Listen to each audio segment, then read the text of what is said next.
أشهد أن محمدا رسول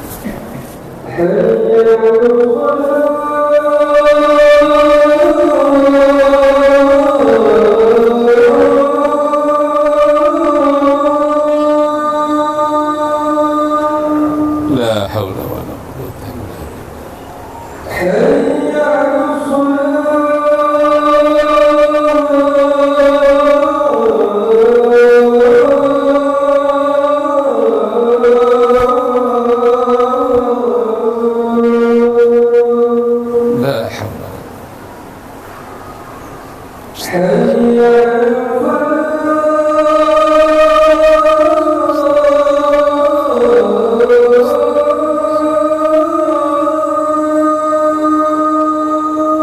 لا حول ولا قوة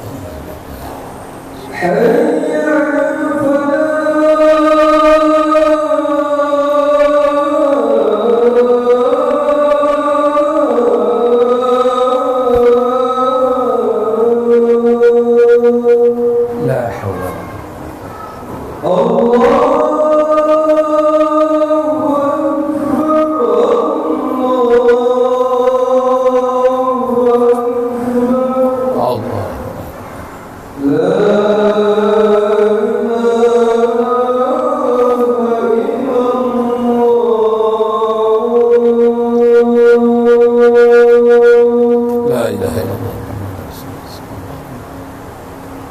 والصلاة القائمة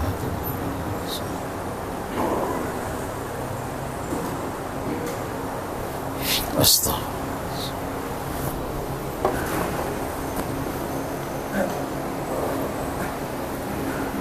الحمد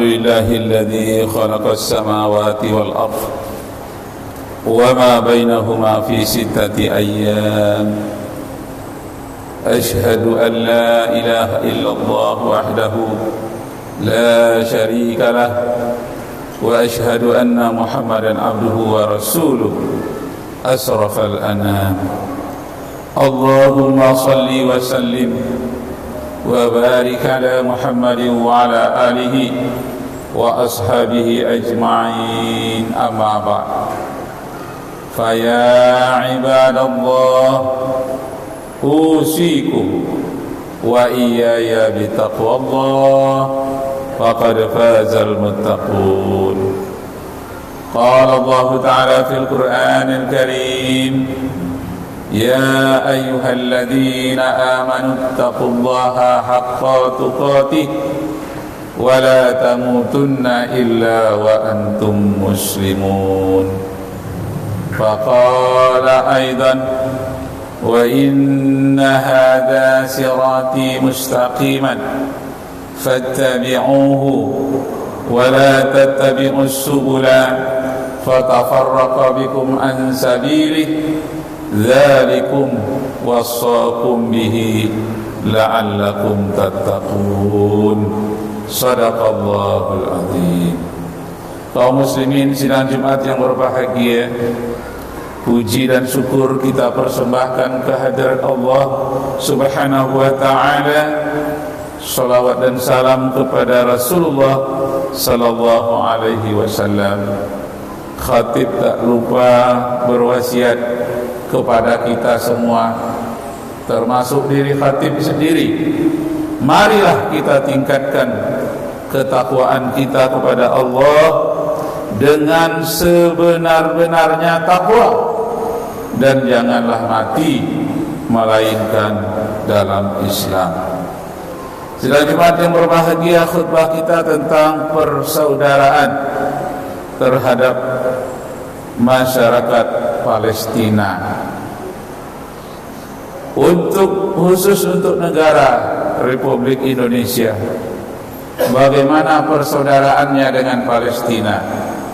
Yang pertama karena seiman, sama-sama amantu billahi wal malaikatihi wa kutubihi wa rusulihi wa qadrihi khairihi wal yaumil akhir ila akhirih.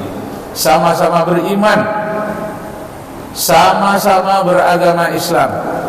Itu yang paling pertama, persaudaraan umat Islam Indonesia dengan Palestina.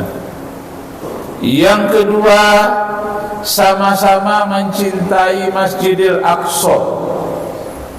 Hanya bedanya Palestina menyatu dengan Masjidil Aqsa, sedangkan Indonesia terpisah dari Masjidil Aqsa. Tapi hatinya sama-sama mencintai Masjidil Aqsa, sama-sama berjihad, berjuang untuk mempertahankan Masjidil Aqsa. Yang ketiga, karena ketika Indonesia merdeka 17 Agustus 1945, satu-satunya negara yang paling cepat, yang paling pertama mengakui kemerdekaan Indonesia adalah Palestina. Karena itu persaudaraan antara Indonesia dan Palestina luar biasa, keterkaitannya, akrabnya, walaupun berjauhan tapi senantiasa dekat di hati. Dan kemudian yang keempat, karena yang berjihad di jalan Allah banyak sekali yang mendapat inspirasi di Indonesia sebelum merdeka, dapat inspirasi banyak sekali dari ulama-ulama Palestina. Ulama Palestina yang lahir di Palestina yang sangat terkenal adalah di Gaza, Imam Syafi'i.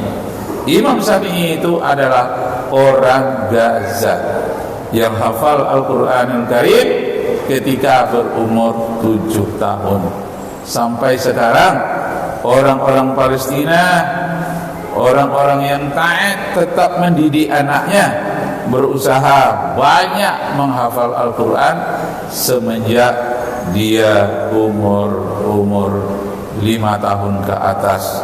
Dan masih banyak yang umur 10 tahun sudah hafal Al-Quran. Kemudian yang ketiga adalah kitab-kitab yang beredar di pesantren. Yang banyak di Indonesia adalah asal ulama kelahiran Palestina, negeri yang bernama Askelon. Negeri Askelon itu adalah tempat kelahiran Imam Al-Asqalani. Imam Al-Asqalani ini yang disebut dengan Ibnu Hajar. Ibnu Hajar Al-Asqalani.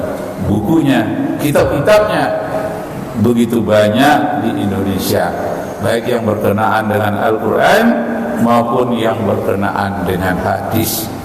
Kaum muslimin sidang Jumat yang berbahagia, sekarang ketika Palestina menderita, tentulah berkewajiban bagi kita untuk membelanya, paling tidak mengurangi penderitaan yang dirasakannya.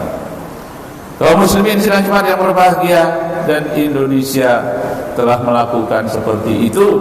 Bahkan negara-negara lain termasuk Malaysia, Filipina, seluruh negara Islam melakukan pembelaan dengan berbagai-bagai cara.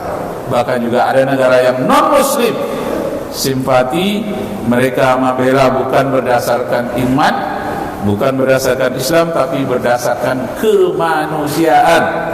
Karena di sana sedang terjadi genosida. Genosida itu adalah penghapusan satu penduduk. Kenapa penduduknya mau dihapus? Karena Yahudi itu menganut paham apartheid.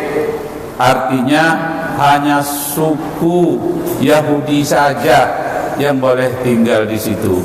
Di luar dari Yahudi itu dianggap penduduk kelas 2, bahkan lebih dari itu dianggap penduduk terlarang. Kaum muslimin sidang Jumat yang berbahagia, karena itu berkewajibanlah umat Islam seluruh dunia membela kedaulatan Palestina, pri kemanusiaan Palestina, keimanan dan keislaman orang-orang Palestina yang mereka seiman dengan kita.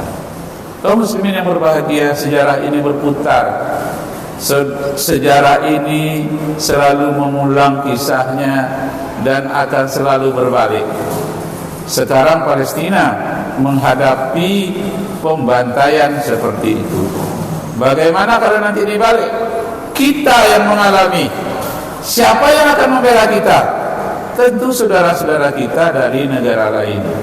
Jadi negara-negara Islam yang tidak peduli dengan penderitaan masyarakat Palestina, coba ingat-ingat suatu saat nanti negara kita pula atau negara yang tidak peduli itu akan terkena, kemana pula mereka akan mengadu. Kita tidak tahu perputaran dunia seperti ini, entah apa yang terjadi. Karena itu kaum muslimin yang berbahagia, marilah kita bijaksana dalam membela saudara-saudara kita yang seiman dan seagama.